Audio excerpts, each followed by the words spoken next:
Здравейте, приятели! Добър вечер и добре дошли отново на нашата втора поредна беседа от цикъла "Голямата картина и ти". Радваме се, че сме отново заедно тази вечер и чувстваме по-близки от предната вечер. Утре се надяваме да е повече от днес. За онези, които отсъстваха снощи, напомняме, че условието за мобилните устройства остава същото. Нека да ги приведем в тих режим, за да не смущаваме говорители и самите себе си. Добър вечер, мили приятели! Радваме се, че отново тази вечер можем да бъдем заедно.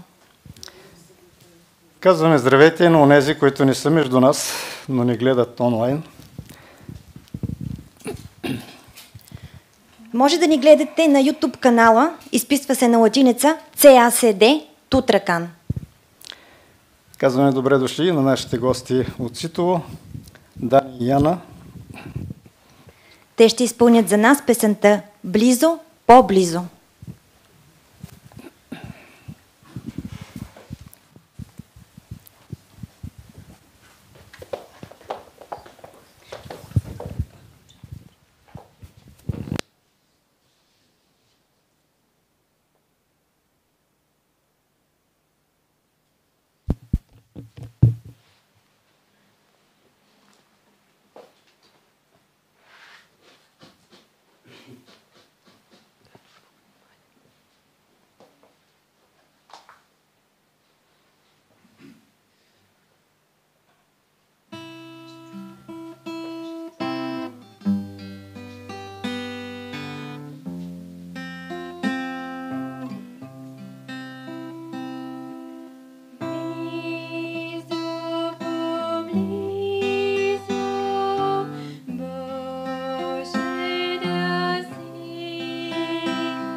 Благодарим за това чудесно изпълнение.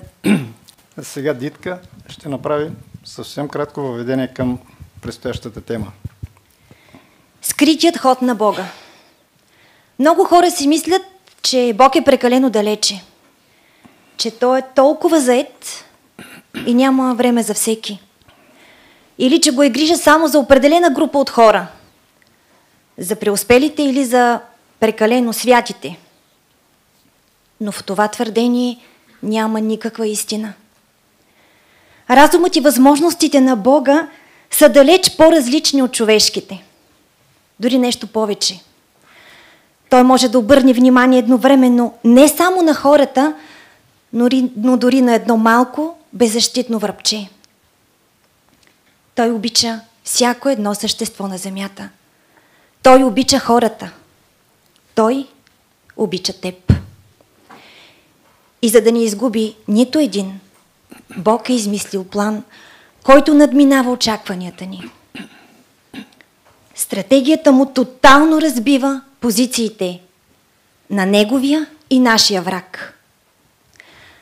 През този час пастор Кишишан ще ни разкрие чрез Божието Слово кой е този скрит ход, с който Бог тотално покосява с шах и мат цялата вражеска армия.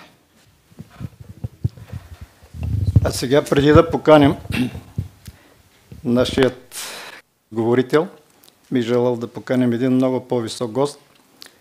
И това е нашият Бог. Останете по местата си така, само ще се помолим. Господи, идваме пред Теб благодарни за възможността, която ни даваш да дойдем в Твоето присъствие. Моля Те, удостои ни с Него. Благослови нашият говорител с мъдростта на небето, а на нас ни дай възприемчиви сърца, за да можем да разберем това, което желаеш да ни кажеш. В името на Исус. Амин. А сега не остава нищо друго, освен да поканим пастор Кишишан, който да се почувства като в дома си и да заповяда на своето място.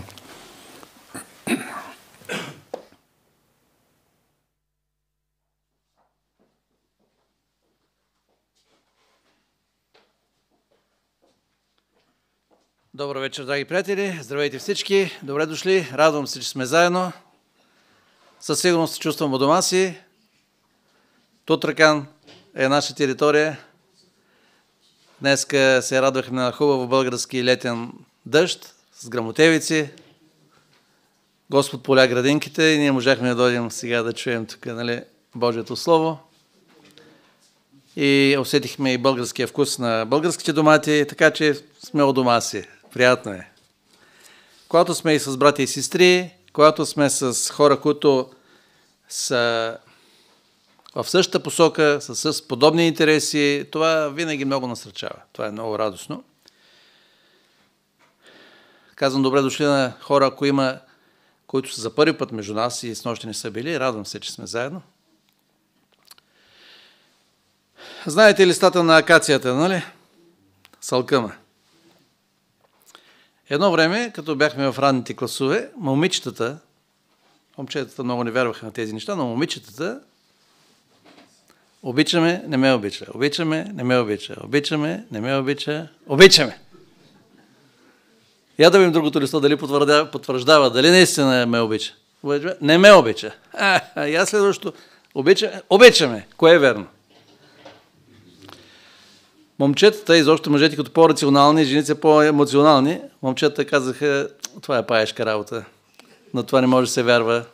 Няма да се занимаваме, защото листенцето ти каже обича ли ме, не ме ли обича, е малко ненадежно. Детско поведение, казваме, с усмивка го казваме, детско поведение. Но в живота ни като уж зрели хора, много пъти по отношение на една друга личност, ние почваме същия хазарт. Обичаме, не ме обича. Имам пари, добра заплата, добър работодател, значи Бог ме обича, както казаха и нашите водещи. Добро семейство, силно семейство, чувствам се здрав, чувствам се полезен, значи Бог ме обича. Уволниха ме от работа, значи Бог не ме обича. Жената почва да не слуша, значи Бог не ме обича. Някой ме изяде десерта, Бог не ме обича. в живота по-големите ябълки отиват на някого, на мен все по-малките ябълки, значи Бог не ме обича. Слънцето грее на нашата улица, Бог ме обича.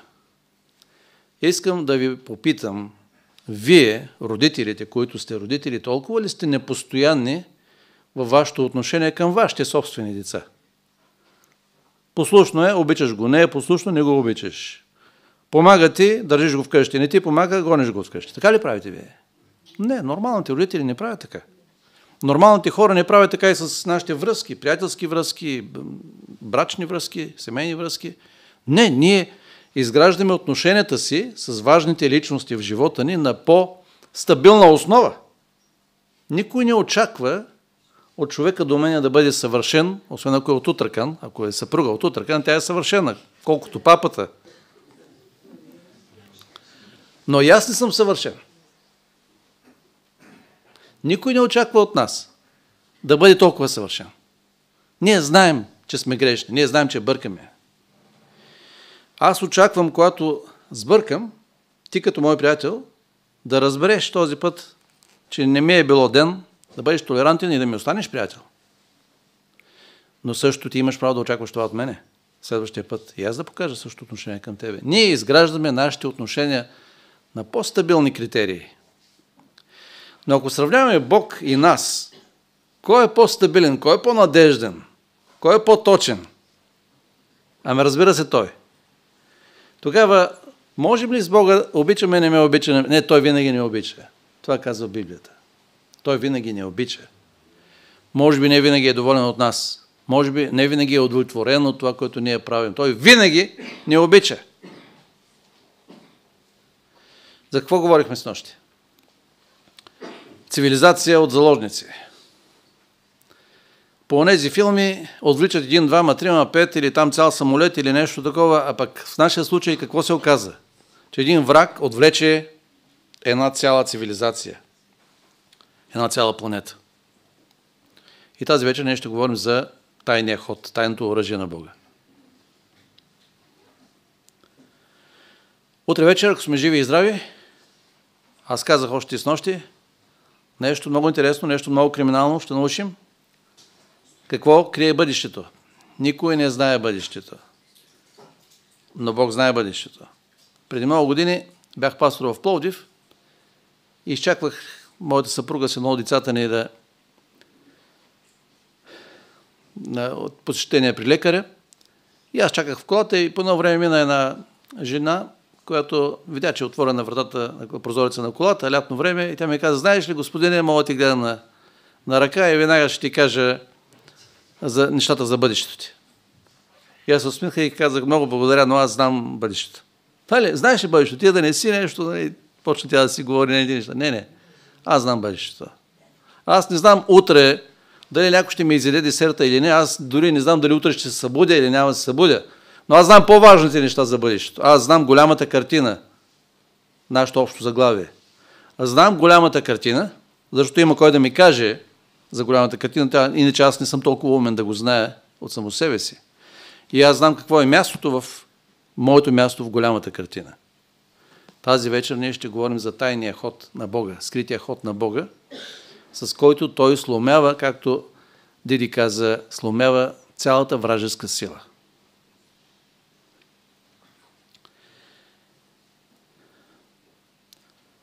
Когато ви дадох примера с листата на акацията, аз не случайно, не се шегувам, ние понякога така действаме.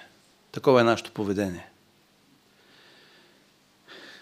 Преди доста години бях пастор в един от градовете в България. Имаше служебно църковно жилище, в което живеех. Семейството ми не беше в момента в този период с мене. Етажа под този апартамент, в който аз живеех, имаше един много, много симпатичен, много приятен мъж, полковник от запаса, който беше полковник, да, казах го, много фин човек, точен човек, добър съсед. Запознахме се и понеже беше служебно жилище на църквата, преди мен бяха живяли там доста пастори. И ние като вярващи хора, хората казват: вие заребявате другите, вербувате. Не, ние не ги вербуваме. И ако някой от вас се притеснява, че му даваме книги, че го каним, че сме любезни, искам да ви кажа: свободни сте през цялото време. Свободни сте да идвате до края на семинара, аз нощи ви казах, свободни сте повече да не стъпите тук. Ние сме свободни хора. Никой не ви записва, никой не ви следи. Много хора се притесняват тези неща. Не, ние, защото вярваме, за това споделяме своята вяра. Свободни ли сме да го правим? Всеки друг е свободен да опита и с нас да направи същото. И ние сме длъжни с внимание, с респект да изслушаме убежденията на другите и да изберем своя път. Така че запознахме се и той ми каза един ден, много любезен човек. Ми каза, виж, пасторе, искам ти кажа нещо. Тук преди тебе имаше няколко други пастори. И те всички ми дават и книги, нали, аз ги знам тия, живота на Христа, това, но аз ги знам. Тук те ми ги дават, защото хората ги вярват тия работи и се опитваха да ме привлекат във вашата църква. И той казва много мило от тяхна страна. Той беше с добри чувства към всички тях и към всички тези покани. Но той каза, искам да ти кажа да си спестиш усилията. Да не ми даваш повече книги и така. Не защото ме е неприятно, но искам да ти кажа, че няма смисъл. Но го казваше по един много приятелски, дружелюбен начин. Не грубо, като някои хора. Искам да ти кажа каква е моята история. Аз съм израснал в онова време, в което ние бяхме възпитавани, че разбира се, няма Бог. Къде е Господ? Разбира се, науката доказа, че няма Бог. Ясно е, че само заблудените, ограничените хора вярват в Господ. Само те ходят на църква. Аз съм израснал в това време. Станах военен, добра кариера, всичко вървеше добре, добре платен, с много уважение, добро семейство. И разбира се, казва, аз бях сигурен, че няма Бог, защото той е ясно. Добре, обаче той започна да ми разказва 2-3-4 истории от неговия живот по време на военно учение, еди какво си страдал, кой къде е стрелял, какво направил, сериозно ранен, взимат го, косъм от смъртта, спасяват живота му. Втори път, друга ситуация, спасяват живота му. Трети път, по време на лов, погрешни изстрели, отива по бърза помощ, спасяват живота му. Имаше много случаи. И след всеки от тези случаи, когато аз прескачах трапа, казва той, аз започвах да си замислям, че може и да има нещо там. Че може и да има някой, защото постоянно някой ми помага. Постоянно все обичаме. Не обичаме, обаче обичаме. Може да има някой там. Тогава за първи път, каза той, отворих една от тези книжки, където пасторите ми ги дават.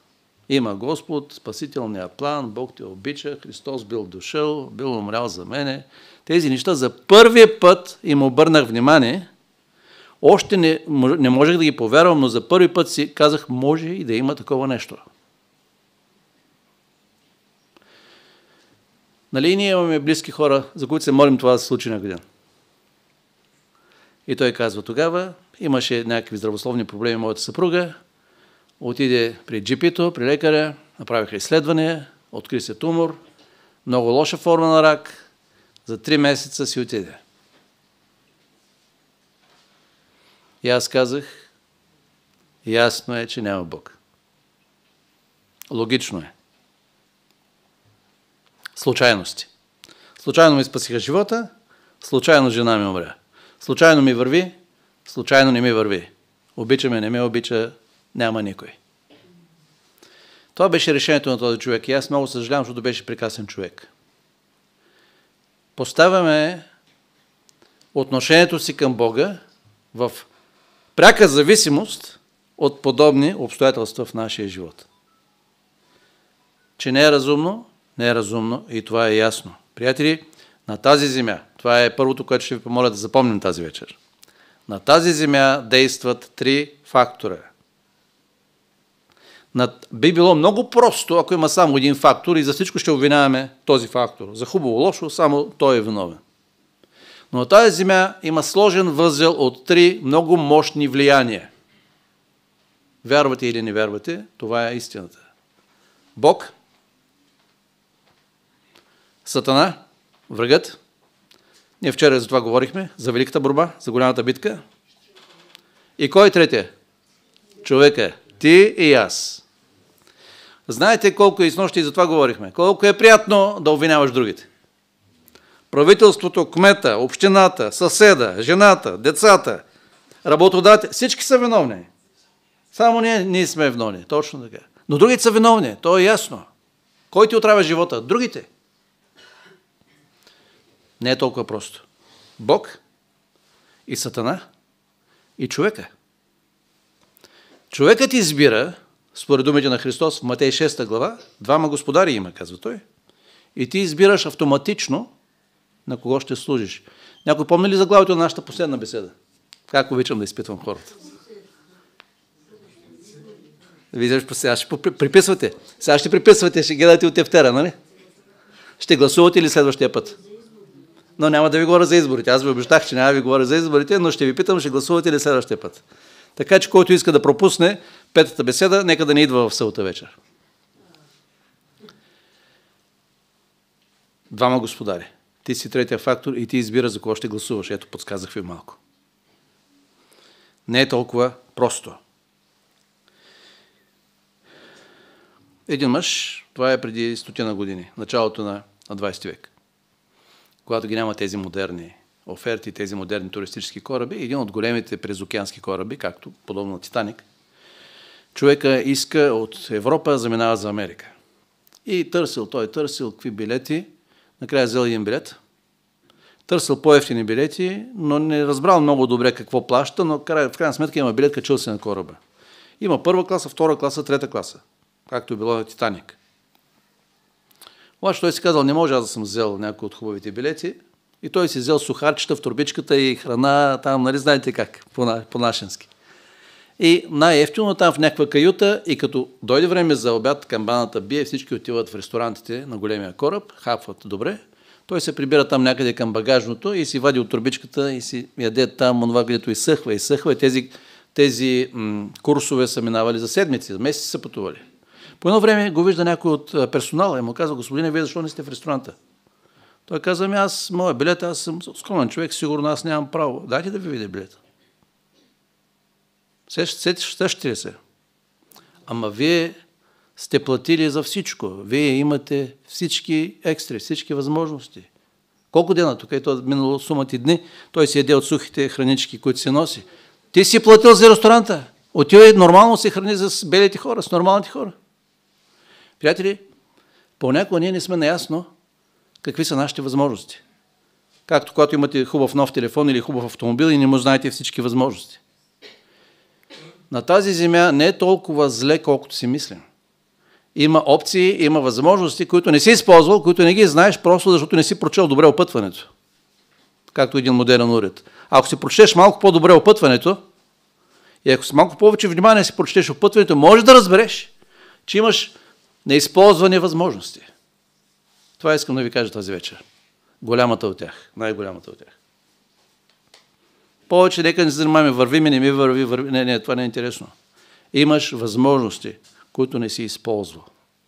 Нищо, че може би съм стар, или съм болен, или нямам пари, или има възможности. И аз се задоволявам с друго ниво, живея на едно друго, много по-ниско ниво, защото просто не съм повярвал, че имам възможности.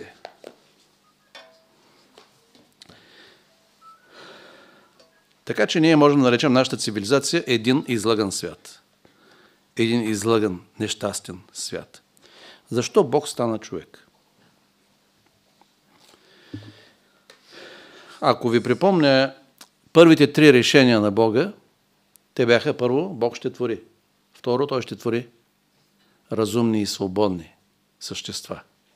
Трето, преди да твори, Той създава план, резервен план за евакуация, как да излезем от положението, ако някой се разбунтува. И Библията го нарича спасителен план на Бога. Ще издам. Това е тайният ход на Бога. И всъщност, казано просто и ясно, Бог трябваше да поеме отговорността за проблема, който и където и да го е създал. Защото Бог е най-отговорният за всичко по простата причина, че Той е създал всички. Включително Луцифер, за когото говорихме снощи. Този най-красив, най-интелигентен ангел. Бог го е създал и ако някъде някой прави нещо, Бог казва, аз ще поема отговорността. Той ще си носи последиците, разбира се, но аз ще нося отговорността. Аз трябва да реша положението по някакъв начин. Защо Бог стана човек? За да реализира този план, за да има шах и мат, за да може да се излезе от това положение на една разделена вселена. Една вселена, в която управлява Бог на любовта, Бог на справедливостта, но някой там прави друга партия. Някой там се бунтува. Бог може да го смаже веднага. Снощи казахме само с една мисъл да му смъкне шалтера. Но Бог не го направи по много причини. Просто защото Бог е дал свободна воля. Второ, защото всички трябваха да видят какъв е резултата от греха, какво следва. Ако Бог го беше смачкал веднага, щеше в вас и в мене да остане един голям въпрос. Веднъж някой помисли нещо друго и край, ликвидираха го веднага. Бог трябваше да даде шанс на злото да се развие. Злото се разви. Всички видяха плодовете. Ако Бог беше направил това веднага, всички щяха да служат на Бога от един много силен мотив, наречен страх. Но нямаше да служат на Бога от един най-силен мотив, наречен любов. Затова Бог каза, нека да работи. Бог преценява колко врагът да работи, но Бог казва, нека да работи. Сега разбираме защо има рак, защо има затвори, защо има бомби и още хиляди други неща от този род. Защо е още в благодатното време, в което врагът може да работи, в благодатно време, в което ти можеш да вземеш решение за кого ще гласуваш, кого ще избереш.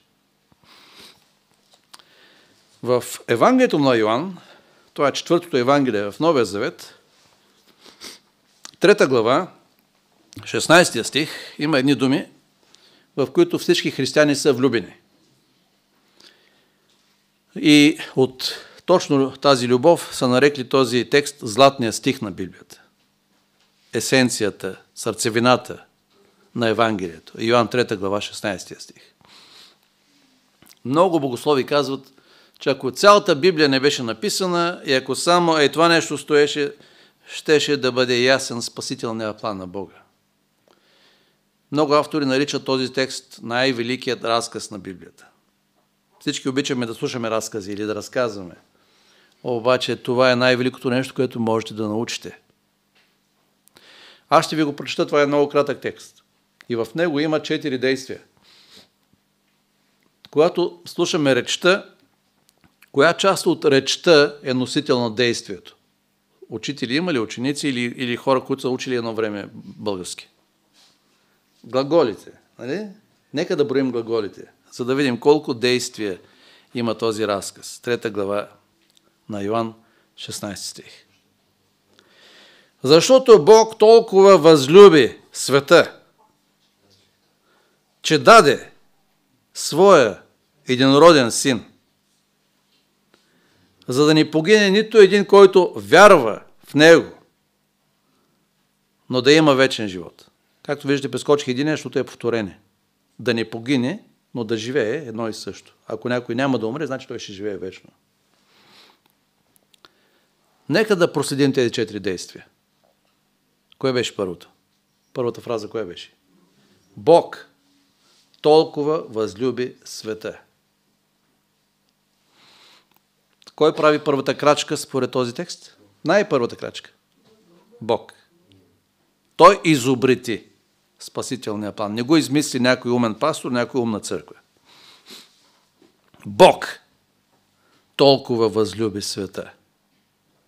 Първата дума е важна, Бог. Втората дума – толкова. Какво означава това толкова? Това колко е? 2, 200, 2 милиона? Когато питате малките деца колко обичаш мама, какво казвате? Толкова. И за това дете това е най-много. Нашата дъщеря Глория беше в първи клас или нещо такова, или в детската градина, в първи клас. Веднъж се върна, първи или втори клас, се върна вкъщи и ми казва: татко, ако знаеш. Какво става? Много, много въодушевена. Разбрах кое е най-голямото число. 100. Тя беше изключително въодушевена, защото до сега не знаеше, че има 100. Знаеше за 10, 20, 30 и така нататък. Но изведнъж най-голямото число. 100. Тоест, във всяка фаза на нашия живот, ние разбираме, имаме различна представа и дефиниция за това, кое е най-голямото. Нашето човешко най-голямо, колко обичаш мама, е толкова обича мама. Колко е най-голямото на Глория в онази възраст? 100. Колко е Божието 100? Бог толкова Вижте, това е безкрайно, нали? Това е Божието 100. Бог толкова. Какво направи? Възлюби. Божията любов е първото действие. Кого Бог възлюби? Все още сме в първия текст, първата фраза. Възлюби културните хора, богатите хора, успешните хора, бялата раса. Кои? Бог толкова възлюби света. Всички. Това е първото действие. Кой е извършителят на първото действие? Бог. Че даде своя единороден син. Кой е извършителят на второто действие? Все той. Той е толкова възлюбил, че какво направил сега? От това следва нещо. Той даде. Глаголът даде. Възлюби и даде. Тези два глагола са в пряка връзка. Който обича, дава. Вие, родители, какво правите децата си? Давате. До кога давате? Докато мърдате, докато дишате. Можете, давате. Който обича, дава. Той не отнема, той не граби. Бог толкова възлюби, че даде. Какво даде? Своя единороден син. Библията ни говори за един триединен Бог. Бог Отец, Бог Син, Бог Святи Дух. Един Бог, който е в три лица. Никой да не ме пита как става това, защото аз не знам. Това се приема с вяра. Никой не може да разбере естеството на Бога. Това е един Бог, който се проявява чрез три личности, чрез три лица, всяка от които е пълноценен и абсолютен Бог. Бог разкъса себе си. Бог даде своя единороден син. За да може Бог да умре, снощи го споменахме само в две изречения, за да може безсмъртният Бог, който всичко е способен, ама едно нещо не е способен, да умре, защото е безсмъртен, той трябваше да приеме друг статут, друго естество. И тук идва историята за Дева Мария и Святия Дух и непорочното зачатие. Бог трябваше да се роди на тази земя, да стане човек, за да може да изпълни онова действие, да умре, да се пожертва. Най-великият разказ започва с две действия, които извършва Бог. Бог възлюби и Бог даде. Третото действие. Всеки, който вярва в Него. Това Бог ли вече го прави? Някой друг май. Всеки, който вярва в Него. Вярата в Бога. И кой го извършва? Човека. Кой човек има този шанс? Всеки, който вярва в Него. Този златен стих на Библията, какво ни показва? Че Бог прави или не прави разлика между хората? Бог им дава различен шанс или еднакъв шанс? Всеки, който вярва в Него. Значи поставихме акцента върху вярва, оставихме акцента върху всеки, нека да сега другата дума, всеки, който вярва в Него. Много извинявайте, но във всяка измислена възможна философия и религия, ако вярваш, това не върши много работа. Всеки, който вярва в Него. А какво означава да вярваш? Това го знаем. На Великден и на Рождество отиваш в църквата, или палиш една свещ, или казваш една молитва, или хвърлиш 2 лева на някой просек и автоматично се превръщаш в християнин. Когато се бием в гърди и казваме, ние сме християнска нация, искам да ви кажа, че това е измислица. Такова нещо няма. Няма християнска нация, християнска култура, християнски народ. Има лични последователи на Христос. Всеки лично взима решение за себе си. Няма колективно християнство, освен ако ние всички лично сме се посветили на Бога и ставаме една група от християни. Но всеки, който вярва в Него, означава, че ние трябва да вярваме всичко, което Библията казва за Христос. Не някои неща, които не изнасят, но всичко, което Библията казва за Христос. И да вярваме не означава това от време на време, от дъжд на вятър, като хоби да се сещаме за Господ. Да вярваме в Христос, в Библията има 3 нива на вярата, за които се говори. И това са различни думи, които ние също използваме в живия съвременен език. Вяра в Божието съществуване. Да, ние вярваме, че Бог съществува. Това достатъчно ли е? Ами дори за нашите човешки взаимоотношения е достатъчно. Ако аз кажа на моята съпруга, Сладур, че тази сутрин се събудих и искам да ти кажа, аз вярвам, че ти съществуваш, тя ще ми запише част при психиатър. Защото тя ще каже, ама ти само това ли успя да повярваш за мене? Толкова 40 години съвместен живот, ти повярва, че аз съществувам. Това не е достатъчно. Но това е вяра. Да вярваме, че Бог съществува, защото някои това не вярват. Второто ниво е верност. Виждате ли, вярата е пак дума, пак корен в тази дума. Верност. Какво означава верност? Това е послушание. Както в едно приятелство, както в един брак, както в едно коректно бизнес партньорство, да бъдем коректни един към друг. Да бъдем верни. Да може другия да разчита на мене. Да може винаги да се опре на мене. Както Бог е верен, той очаква ние да бъдем верни към Него. Тоест вяра в Неговото съществуване, но и верност, послушание към Бога. И третото, най-високото ниво се нарича доверие. Доверие. Също вярата е корено в тази дума. Доверие. Независимо какво решава Бог за мене. Независимо дали са слънчеви или облачни дни в моя живот. Дали лесно върви или трудно върви. Вяра, че Той съществува. Верност на Неговите принципи и доверие в Неговите решения. Тук вече съм станал християнин. Сега вече наистина да. Всеки, който вярва в Него. Вярата е първото от човешките действия. И третото в този целия разказ. Да не погине, но да живее вечно. Два пъти е повторено и най-същото нещо, най-същата идея. Да не умре, означава да живее вечно. Бог възлюби и даде, а човека вярва и живее.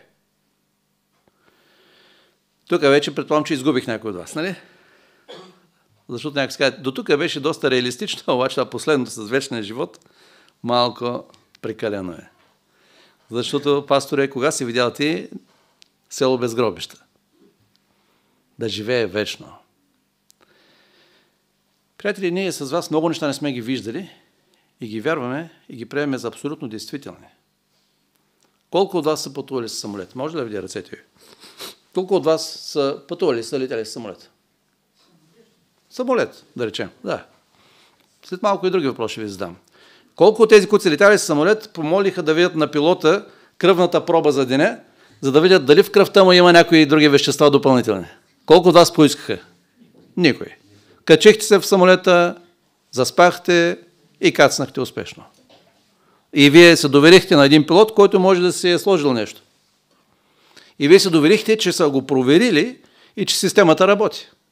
Мога да ви задам много подобни въпроси. Колко от вас си правили операция?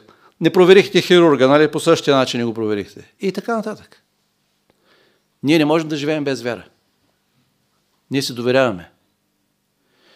Тоест, ако действително приемаме, че има Бог, ако приемаме, че Той ни е създал и приемаме, че Той ни казва, че има вечен живот, ама това не сме го виждали никога, трябва да го приемем за истина.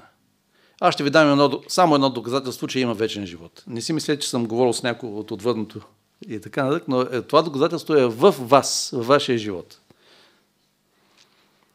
Ако ние сме само материални същества, ако няма друго освен материя, както казвам материалистите, ние по подразбиране, съвсем логично, съвсем спокойно, съвсем философски, ще приемаме както факта на раждането, факта на израстването, съзряването, така ще приемаме съвсем културно факта на остаряването и факта на смъртта. Защо? Било нормално. Това казва материализма. Нормално е да се родиш, да живееш, функционираш, ти си част от хранителната верига и си отиваш естествено. Ако ще стоиш тук безкрайно, идваш и си отиваш. Това звучи много логично. Това е нормално. Ти си временно на тази земя. Нормалното човешко мислене не може да приеме последния факт. Защото това е безумно. Защо ми се подиграват? Ще се родя, ще се развия, ще се науча да мисля, ще се науча да работя, ще се науча да обичам, ще раждам деца, ще създавам семейство, ще градя кариера, ще се блъсам като луд, за да направя живота по-добър на хората около мене, само за да остарея и друг да ми харчи парите и аз да замина и да бъда един ден забравен. Това ли е нормалното? Това е ненормалното. Тоест, дълбоко в нашето сърце е вградена мисълта, потребността, това е в нашия софтуер, той е вътре в нашата програма, че ти нямаш право да умираш. Имаш право да се родиш, Бог те е създал. Имаш право да живееш, да обичаш, да създаваш, да градиш, но е лудо нещо да умираш. И ние се бунтуваме с цялото си естество. Доказателството за вечния живот е вътре в нас. Ако ние бяхме просто материя, когато лекаря ни каже, виж, ти имаш 3 месеца живот, щяхме да кажем благодаря за добрата работа, отивам си, чао, може би няма да идвам повече. Но ние не приемаме така смъртта. Приятели, смъртта е недоразумение. Смъртта е големия проблем. И точно Бог решава този проблем. Бог казва, да, ти не го виждаш сега вечния живот, защото ти си в тези измерения на смъртта, ти си сега тук в тези условия. Затова имате тая поговорка, вие хората, няма село без гробище. Но аз съм те създал не за да умираш, аз съм те създал с една по-висша цел. Бог толкова възлюби, че даде, за да може всеки, който вярва, запомни, всеки, който вярва, да не умира никога, да живее вечно. Това е най-великият разказ. Кой е тайният ход на Бога? Бог реши той да умре. Бог реши той да поеме отговорността. Искам да ви кажа, че това, което от духа на Библията ние разбираме, ние трябва да уважаваме всяка религия, всяка вяра, всеки начин на живот. Да уважаваме. Какво означава това? Не да одобряваме, не казах да одобряваме. Да уважаваме свободата на човека да си избере как да живее. И вие виждате, че живеем в едно време, в което хората проповядват най-различни неща, пропагандират и в църквата, и вън от църквата. Погледнете светското общество, за какво става дума. И ние трябва да направим една много ясна разлика. Какво означава да уважаваш избора на човека? Колкото и според мен той да е неправилен. Да уважавам свободата му той да избере как да си живее живота. Но е съвсем различен филм, дали аз ще го одобрявам това нещо и ще го следвам. И в този контекст ние трябва да уважаваме вярата на всеки човек в каквото и да си вярва. Стига да не заплашва живота и здравето на хората, защото има и такива култове, нали? Но той си е избрал какво да си вярва. И ако това е така, ако аз уважавам, приятели, трябва да ви кажа, че уникалната черта на християнството е точно това. В никоя друга религия това го няма. Бог да реши да плати цената. Как? Ще умре. Защото Библията казва, заплатата на греха е смърт. Във всички други религии, ако сте правили някакви изследвания, ще видите, че там има механизъм за спасение. Има механизъм Бог да те одобри. Чрез жертви, чрез поклонение на свети места, чрез упражняване на благотворителност, чрез добри духовни практики на медитация, на молитва и така нататък. И има всяка религия ти предлага някакъв механизъм да се приближиш до Бога, иначе няма да е религия. Никоя религия не ти казва, че Бог е дошъл тук, за да плати цената. Това ти го казва само християнската религия. Това ти го казва само Библията. Така че имаш в твоя билет екстри възможности, които не си използвал. И ако решим да се задоволим с това, което са ни казвали през живота, това, което са ни учили, че, например, няма Бог, или че, например, няма вечен живот, или че, например, не можеш да направиш повече от това, което правиш в момента. И ако това си го повярвал, моля за извинение, ако ви развалям настроението тази вечер, но ще останем на същото ниво. Защото не можем да повярваме, че в билета ми има включени нови възможности и мога нещо повече да направя. Тази вечер добрата новина за нас е, че имаш повече възможности. Имаш какво да направиш още със своя живот, с правото ти да преминеш през този живот. Ние снощи говорихме за първите 3 решения на Бога. Да твори разумни и свободни. И да създаде спасителния план и после да почне да твори. Днес ще ви кажа една друга тройка. Ще запомним ли? 3 най-важни задачи за твоя живот. Нямаш право да умреш. Нямаш право да приключиш преди да си свършиш тези 3 задачи. Те са най-важните. Не е лошо да имаш нова кола, хубава къща, жена, деца. Това е хубаво. Това са допълнителни възможности. Обаче тези 3 задачи, без тях нямаш право да си ходиш. Първо да разбереш кой е Бог. Кой е Бог? Ако аз не съм разбрал кой е Бог, Откъде да разбера кой е Бог? Божието Слово. Прочети си инструкцията. Кой е Бог? Какъв е Бог? Втората голяма задача е каква е Божията воля за моя живот. Какво иска Бог? Ако има Бог, ако Той е всемогъщ, ако Той е Творецът, какво иска Той от мене? Ако аз съм на Негова територия, аз съм в Неговия свят, в Неговата къща и Той ми е дал живота, Той е запалил изкритство на живота, и аз тази сутрин се събудих поради Неговото съгласие, Той вероятно днес очакваше нещо от мене. Съгласни ли сте? Логично ли е? Ако наистина има Бог. Да или не? Ако има Бог. Ако няма Бог, аз си правя каквото си знам. Не ме интересува. Но ако има Бог, аз имам някакъв ангажимент. Така че първо, кой е Бог? Второ, какво иска Той от мене? Божията воля е на две големи нива. Универсалната Божия воля, т.е. волята за всички, за целия свят. Тя е записана в Божието Слово. Това е Библията.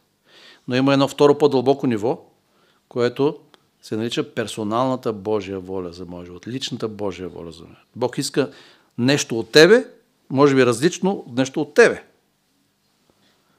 Така че първо, кой е Бог? Второ, какво иска Бог от мене? Коя ще бъде третата задача? Научихме коя е Божията воля, да отидем да я изпълним. Да изпълним Божията воля. Тогава сме свободни да си вървим. Трите най-важни задачи. Приятели, Христос е единственият изход. Това е тайният ход. Това е скрития ход. Това е тайното оръжие срещу злото, срещу смъртта. Приятели, ако ние приемем спасителния план, какво означава да приема спасителния план? Да приема всичко, което Библията говори за Христос. Че Той е Бог, че Той се е въплотил, че Той е дошъл на нашата земя, че Той е живял без грях, че Той е умрял с заместническа смърт за мене, че Той е възкръснал, че Той е нашият ходатай, нашият представител пред Бога и последно, че Той ще дойде втори път, затова малко повече утре вечер. Второто пришествие на Христос. Това, което Библията гарантира, злото ще свърши. Злото ще свърши. Христос ще дойде и ще приключи това нещо. Този филм за нас, дето го гледаме, тази мизерия, това зло, тази смърт, тези болести ще свърши. За нас е прекалено много и прекалено дълго. За историята на Вселената това беше един кратък период от време в безкрайността на времето. Ние сме попаднали точно тук. Защо? Това се случи на нашата земя. С нощи говорихме. Адам и Ева. Те се излъгаха. Цивилизация от заложници. Но ние не сме без шанс. Ние можем, защото сме в рамките на благодатното време, да изберем. Да избягаме от тази ситуация. Да се измъкнем от тази ситуация. И понеже ние не можем със собствени сили, тайният ход на Бога, Той дойде умря за нас. Моята и твоята възможност да приема този факт и да доверя живота си на Христос. Христос е единственият изход. И не е интересно това, обичаме, не ме обичаме, е друго е интересно. Вижте какво казва Йоан 8 глава, 32 и 36 стих. Йоан 8 глава, 32 и 36 стих. И ще познаете истината, тук говори Христос, и истината ще ви направи свободни. 36 стих. Ако Синът ви освободи, Христос, ще бъдете наистина свободни. Христос е единственият, който може да те освободи. Този голям въпрос за истината. Къде е истината? Коя е истината? Всеки идва и ти говори, че ще ти каже истината. Всяка партия, всяка църква, все истината ми говорят. И все се оказваме излъгани в крайна сметка. Библията дава два отговора на въпроса за истината. Просто и ясно. Йоан 14 глава 6 стих. Исус казва, аз съм пътя, истината и живота. Аз съм. Тоест, истината е една личност. Христос. И в Йоан 17 глава 17 стих се казва, Твоето слово е истина, той казва на Отец. Божието слово е истина. Тоест, истината е едно послание, една информация. Истината е една личност, Христос. Истината е едно послание. Божието слово.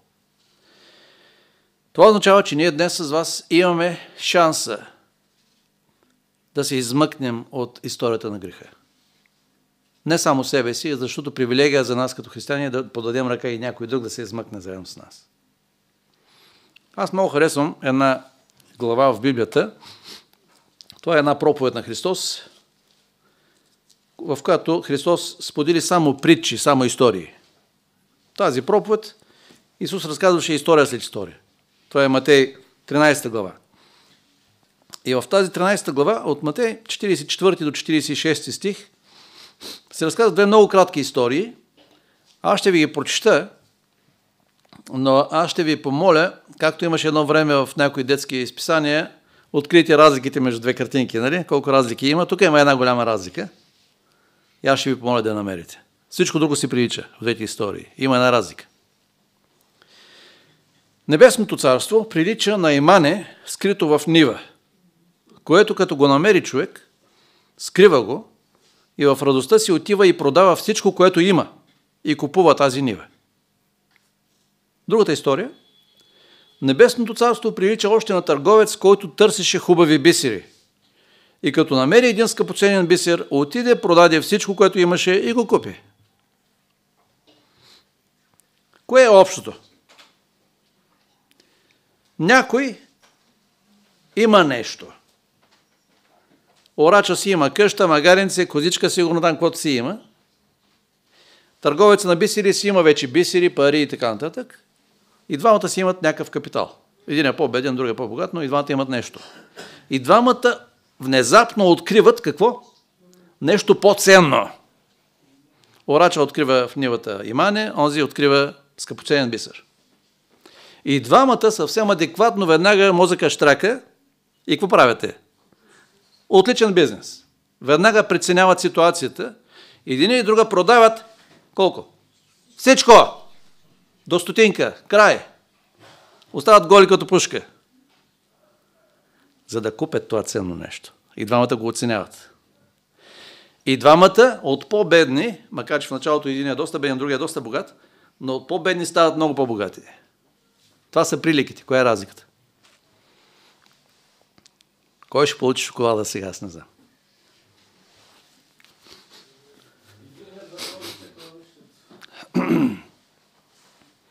Каква е разликата? Да ви подскажа ли малко? Единият става сутринта с каква мисъл? Орача, с каква мисъл става сутринта? За имане? Той каза, пак да отидем да се борим с този живот, да изкараме някой лев да нахраним семейството.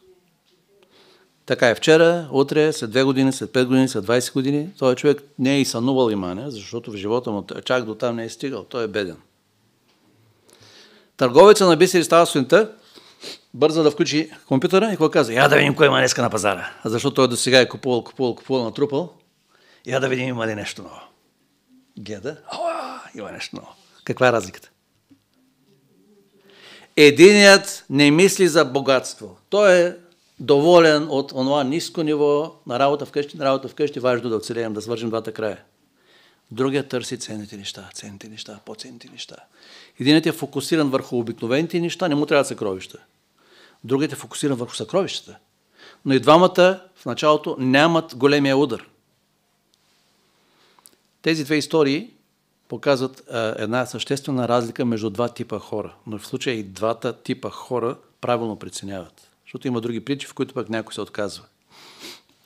Някои хора в този живот. Господ, Библия, тези работи не са за мене. Да хапнем, да пинем, забавляваме, това ще остане. Има ли такива хора? Виж какво, петък кръчмата, не знам как е тук, обаче в Англия, тук в България нощният живот е доста по-активен. Знаете ли как е в Англия? Повярвайте ми. Те са много дисциплинирани. Работа вкъщи. В делничен ден се ляга 8 часа. Максимум 9 часа. Всеки делничен ден. Петък вечер, задължително кръчмата. Събота вечер, задължително е кръчмата. Неделя вечер лягаме отново рано, защо? Понеделник сме на работа. Това е. Те са много дисциплинирани хора. Но, значи как? Вторник, сряда на работа вкъщи, петък вечер кръчмата, събота вечер кръчмата и после пак сме на работа. Някои хора живеят така. Не им трябва нищо друго. Но тази история казва, но този човек изведнъж попадна на това съкровище. Той даже нямаше тая нивичка. Той го прибра бързо. Отива и казва на онзи, колко струва? Продаваш. Ама не го продавам. Кажи колко струва, искам да го купя. Колко?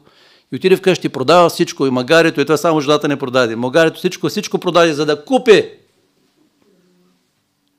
Никой не знаеше какво той прави. Той правеше най-правилното нещо. Търговеца на бисерите. Цял живот, той символизира хората, които цял живот търсят нещо по-ценно. Те скачат от църква в църква, от партия в партия, от философия в философия, от една дебела книга на друга дебела книга. Те ти казват, вижте какво хиндуистите така казват, аз ще медитирам сега. Учителя Дънов казва, еди, аз сега това ще направя. Тази църква много хубава, аз това ще направя. Какво търси той? Той търси духовните неща. От стъпка на стъпка и изведнъж той разбира какво Христос е направил за него. Той има вече бисери, но той сега намира големия бисер. Христос говори за две категории хора, които са истински оценяващи Бога. Един е търсач, другия не е търсач. Но и на едните и на другите някой ден в някой ъгъл на живота ще се изпречи Христос. Ще се появи пред тебе. Аз искам да приключа. Тази вечер може да има хора, които приличат на търговеца, на бисери, търсещи от хубаво, по-хубаво, духовно, по-духовно. Може да има хора от този петък, кръчмата, събота, кръчмата, вторник на работа. И не търсят. Но и на единия и на другия, ето тази вечер най-малкото, Христос се представя и казва, слушай, аз съм те създал. Ти може да мислиш, че няма Господ. Аз искам ти кажа, не само има Господ, но аз те обичам. И аз платих за тебе. Ти може би си мислиш, че ти си оправяш живота сам? Не. Тая сутрин ти знаеш ли защо се събуди? Защото си в списъка на тези хора, които аз тая сутрин реших да ги събудя. Имаш добри и послушни лица, ами просто защото аз те благослових с това нещо. И си още здрав, ако си здрав, защото аз те пазя още. И ако детето ти се прибра от училище живо и здраво, искам ти кажа, аз помогнах за това нещо, имаше хиляди опасности. Приятели, някой от нас не ги вярва тези неща. Няма проблем. До сега няма проблем. Бог казва, тези неща лесно ще ги забравим. Греховете на невежеството, казва Библията. Но от сега нататък помисли, защото ти само веднъж ще можеш да попаднеш на голямото внимание. Но и в тези две истории и на двамата им штракна червената, ми се включи червената лампичка, че това е момента. Може да има друг момент, но може и да няма. Това е момента. Приятели, може би вашият момент е тази вечер. Всеки от вас ще реши дали си струва. Исаия 55 глава, 6 и 7 стих. Исаия 55 глава, 6 и 7 стих. Търсете Господа, докато може да се намери. Какво означава това уточнение? Че може да стане така, че да търсим Господа и да не може да се намери. Търсете Господа, докато може да се намери. И го призовавайте, докато е близо. Нека остави нечестивият пътя си и неправедният помислите си. Нека се обърне към Господа и Той ще се смили над него и към нашият Бог, защото Той ще прощава щедро. Бог не те чака, за да те наказва. Не е смръщил вежди да види къде бъркаш. Бог те чака, за да те прегърне, да те приеме и да ти прости. И да започнем от начало с Него. Така че някой дойде на нашата земя, за да плати цената, да умре за нас и да ни осигури достъп до Божието царство, до вечния живот, който е вграден в нашите сърца. 1988 година в Лонг Бич, Калифорния, се ражда едно момиченце, Аниса Аяла. Тя стана много известна в цял свят, защото има вродено заболяване, много рядка форма на левкемия, рак на кръвта. Много рядко срещана форма на левкемия. Започват да търсят костен мозък от подходящ донор, за да й присъдят и да спасят живота на това малко момиченце. Няма подходящ донор никъде. нито бащата, нито майката, нито братчето, което тя има също, не са подходящи.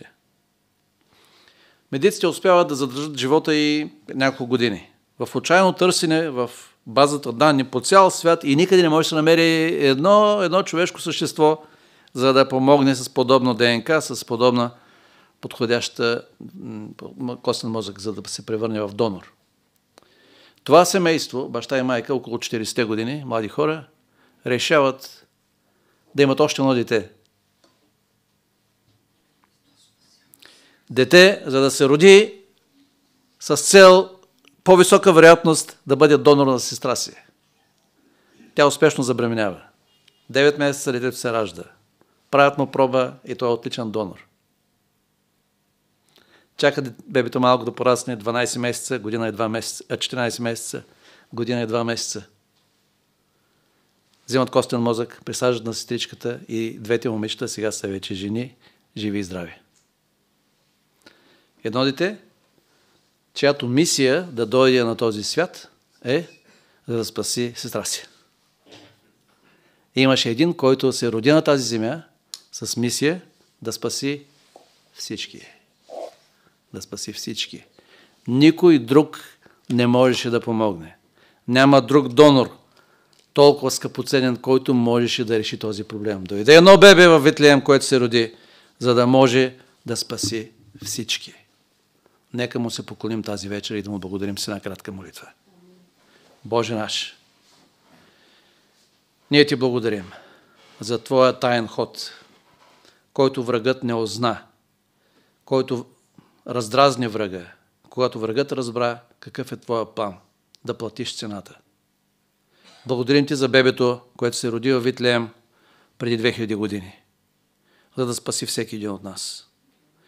Господи, ако тук има хора, които не вярват в твоя спасителен план, ние те молим най-специално да ги пригърнеш и да ги привлечеш към себе си, да говориш нежно на техните сърца, както само ти можеш. Тук има и много хора, които вече те обичат и те следват. Помогни на всеки от нас да вървим по този път верно и неотклонно. И да вярваме не само в твоето съществуване, но да бъдем верни на твоята воля и да имаме пълно доверие в твоята личност. Когато след малко се разделяме, моля те да опазиш всички в добро здраве, да дадеш спокойна нощ и утре един успешен ден, ако ни го подариш. И нека вечерта се съберем, за да можем заедно да чуем какво ти казваш за бъдещето. Господи, ние се интересуваме от нашето бъдеще, защото искаме да живеем с Тебе, искаме да бъдем подготвени за събитията, които предстоят.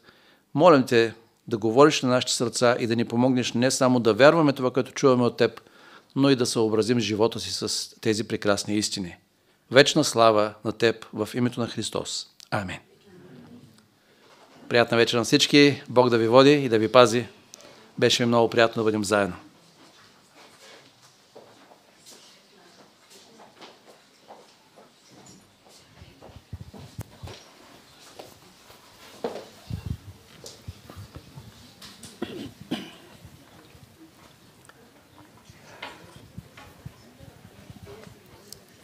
Приятели, в края най-интересното предстои, не бързайте да се тръгвате. Ще се насладим на още една хубава песен от нашите гости. Песента се казва "Знай, Бог те обича".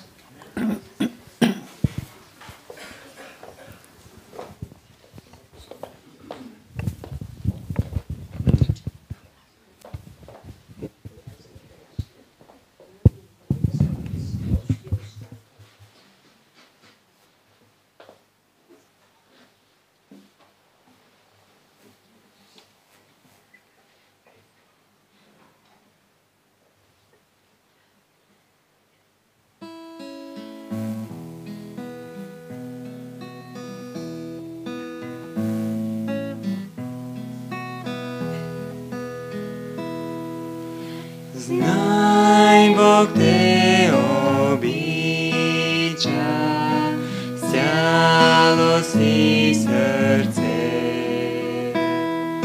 Своите Той нарича и закриля те.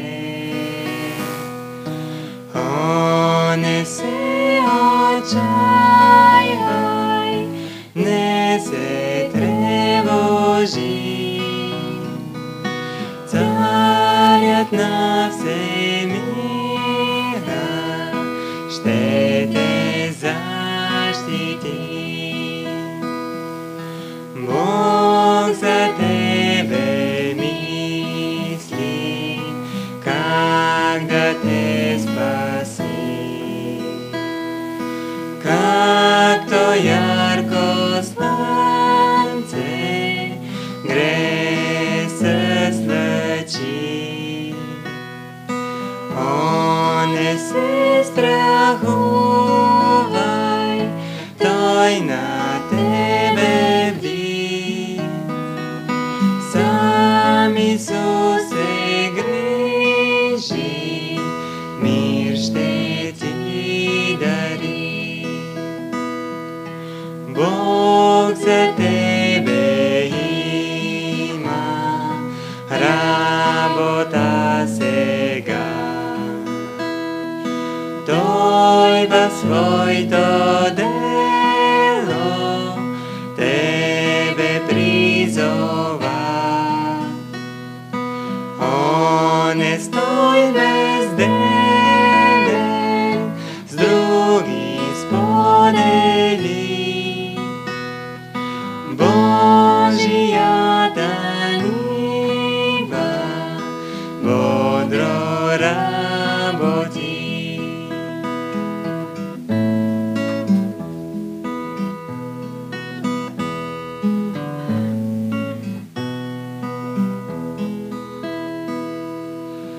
Бог за те приготвя място в небеса. Славно и прекрасно, мир и светлина.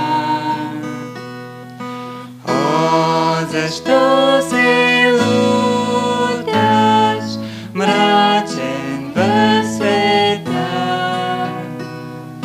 Бог приготвя с радост царство вечността.